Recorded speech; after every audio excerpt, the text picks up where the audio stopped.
गिरिराज जी, बीकानेर से। राधे राधे। राधे राधे महाराज जी।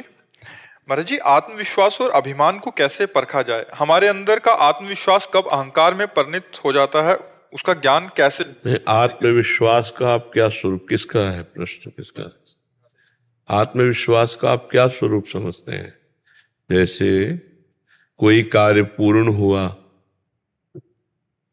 मैंने पूरा किया, ऐसा लगना आत्मविश्वास है?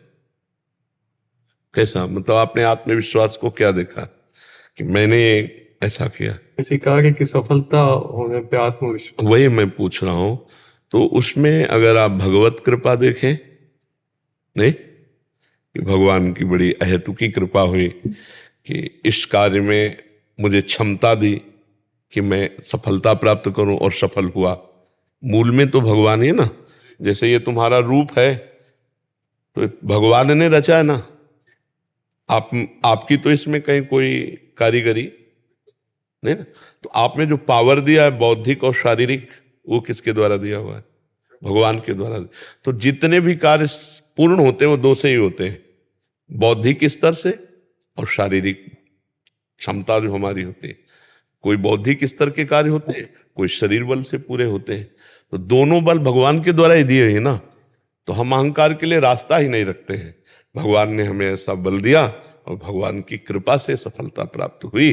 तो इसे परम पवित्र विश्वास आपका दिन प्रतिदिन भगवान के प्रति बढ़ता जाएगा और आपकी जीवन की यात्रा पूर्ण होगी। जब हम इसको इस रूप में लेते हैं कि मैं सबसे अच्छा सफल हुआ, तो फिर अहंकार आ जाता है इसमें। यदि हम बीच में भगवान को नहीं लाते तो फिर अहंकार आ जाता है और फिर उसका पतन होता है, फिर उसका पतन होता है।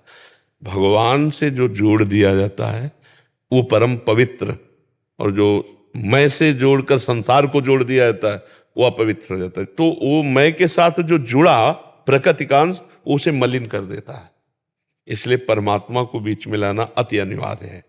कहो मत वाणी से, वाणी से तो यही है कि आपको इनाम मिल रहा है, आप हर्षित हो रहा है, पर आपको अंदर से कि ये सब मेरे भगवान की कृपा से हुआ है, क्योंकि उस परमात्मा ने मुझे बुद्धि दी, मुझे बल दिया, उन्हीं के बल से बुद्धि से ये सब काम हुआ। तो अंदर ही अंदर हम खुशी होकर उसकी जय मना रहे हैं।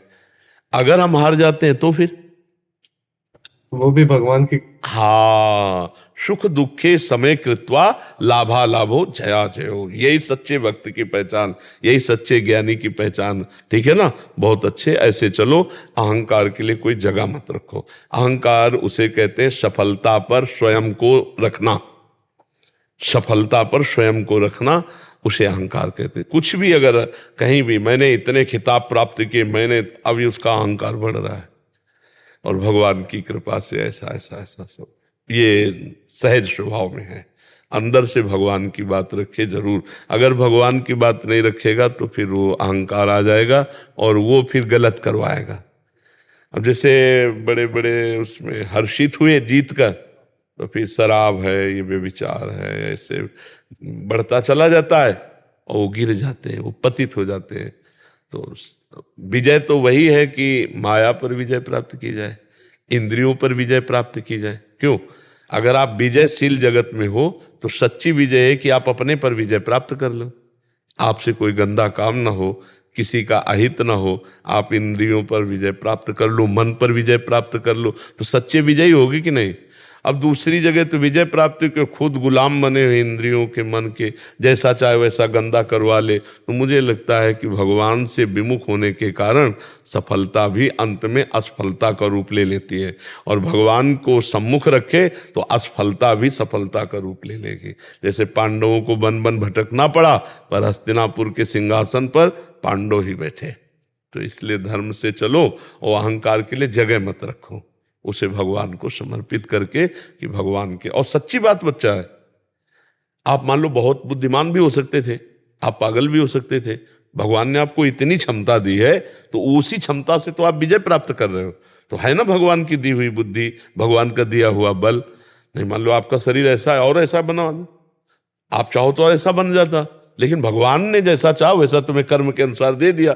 अब इससे सफलता और असफलता ये दोनों, तो दोनों में हम समान भाव रखकर चलेंगे तो हमें भगवत प्राप्ति हो जाएगी, हम दिव्य हो जाएंगे। अपने अंदर बहुत शक्तियां हैं, अध्यात्म की, उनको जागृत करने की जरूरत है। तो अगर भगवान को लेके चलोगे तो शक्तियां जागृत होगी, और अहंकार को लेके चलोगे तो जो शक्ति मिली है वो भी छीन होती चली जाएगी, नष्ट होती चली जाएगी। जी। पूर्णिमा जी झारखंड से। राधे राधे महाराज जी। महाराज जी, जब कोई दीक्षा लेते हैं और अपने सारे नियम का पालन भी करते हैं, फिर जब उम्र ढल जाती है और अपने सारे नियम को करने में असमर्थ हो जाते हैं, उस स्थिति में क्या पाप लगेगा? नहीं, पाप नहीं लगेगा तब तक